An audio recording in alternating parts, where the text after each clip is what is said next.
The late afternoon sun draped the busy city square in a golden glow, softening the sharp edges of glass buildings and bustling crowds. It was the kind of evening where everything moved too fast. People rushing to wrap up errands, delivery bikes weaving between traffic, and children tugging their parents toward ice cream stands. No one noticed the small figure weaving unsteadily through the crowd at first. The German Shepherd puppy was thin, too thin. His ribs pressed against a dull, unkempt coat, and his ears drooped low, not from breed or age, but from exhaustion. Each paw step seemed a labor of will. His eyes, cloudy with illness, scanned the crowd as if searching for something familiar, or maybe just someone who might care. He collapsed near the edge of a food truck line, his body folding in slow motion onto the sun-warmed pavement. His breathing was shallow, his chest rising unevenly. One man stepped around him, muttering under his breath about people letting strays loose. A woman in heels glanced, frowned, and moved on. A group of teenagers laughed, oblivious. People saw him, but they didn't see him. 2 minutes passed, then 5. The puppy didn't move. Then, from a distance, a boy, no older than 10, emerged from the subway stairs holding the leash of a golden retriever. They were heading home from school, the retriever pulling slightly, eager to get back to the familiar path. But the moment they reached the square, the golden retriever stopped cold. He stared at the collapsed puppy. The boy tugged. "Come on, Max. Let's go." But Max wouldn't move.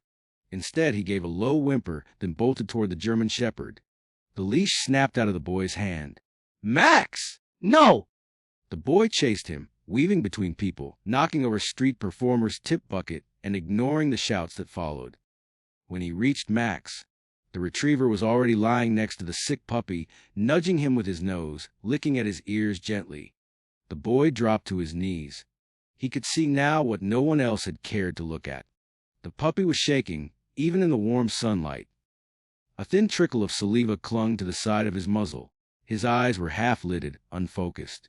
The boy looked around. "Help! Someone help! He's sick!" But the crowd hesitated. Some turned their heads. A few murmured something about calling animal control, then kept walking. The boy's face twisted in confusion. Why won't anyone help him? He took off his backpack, pulling out a small bottle of water, the kind his mom always packed for emergencies. He tried to pour some into the puppy's mouth, but the puppy was too weak to swallow. "I don't know what to do," he whispered, panicking. "You're going to be okay. Just hold on." That was when the boy did something no one expected. He stood up, tears in his eyes, and began yelling, not pleading. Yelling! "He's dying! You all walk around with your phones and your food and your sunglasses. And there's a puppy dying in front of you, and you just watch. What is wrong with you?" People froze. A mother stopped pushing her stroller. A man in a suit looked up from his phone. A street musician went silent. Then one woman knelt down beside the boy. "Hey," she said softly. "I'm a vet tech. Let me see him." She checked his gums, his pulse, his temperature. "Severe dehydration," she muttered. "Probably an infection. Maybe parvo. He's barely hanging on. Can you help him? I need to get him to a clinic now. Someone give me a ride," she called out. An older man raised his hand. "I've got a van. Let's go." The woman gently scooped up the puppy, wrapping him in her sweater. Max trotted beside them, tail down, head low, as if escorting an old friend. The boy climbed into the van, still holding the broken leash. At the clinic, it was hours before there was news. The vet came out with a tired but hopeful smile. "He's not out of the woods, but he's got a fighting chance. You did good."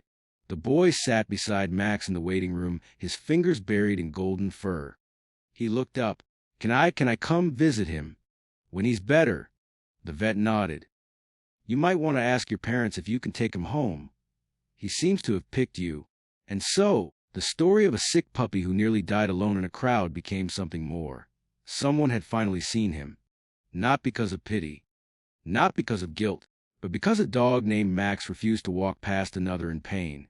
Because a boy cared enough to scream when the world stayed silent. Weeks later, a healthy, bright-eyed German shepherd bounded through a backyard, chasing Max in circles. He had a name now, Chance, and a family that had chosen him, not in a store, not on a screen. And then the door opened, but in a moment that reminded everyone watching what compassion really looks like. And just maybe, Someone else on that street thought twice the next time they saw anyone, in need.